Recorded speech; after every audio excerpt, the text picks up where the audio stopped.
माशाअल्लाह माशाअल्लाह माशाअल्लाह।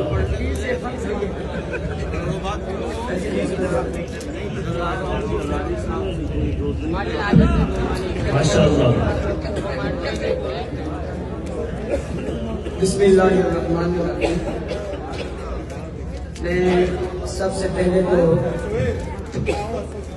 उन तमामी हजरात को जिन्होंने आज के इस खूबसूरत मनक़बती मुशायरे का इनेकाद किया और ये खूबसूरत माहौल बनाया, उन्हें शाबाश देता हूँ, मुबारकबाद देता हूँ।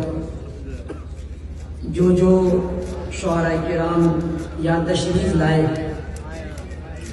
और उन्होंने बहुत खूबसूरत कलाम पेश किया, उनके कलाम पेश करने पर उन्हें खराज तहसीन पेश करता हूँ। और जिन दोस्तों ने आज इस खूबसूरत मुशायरे की इस तकरीब को कामयाब करने के लिए आप सभी यहाँ मौजूद हैं, आप सब भी मुबारकबाद के मुस्तहिक हैं।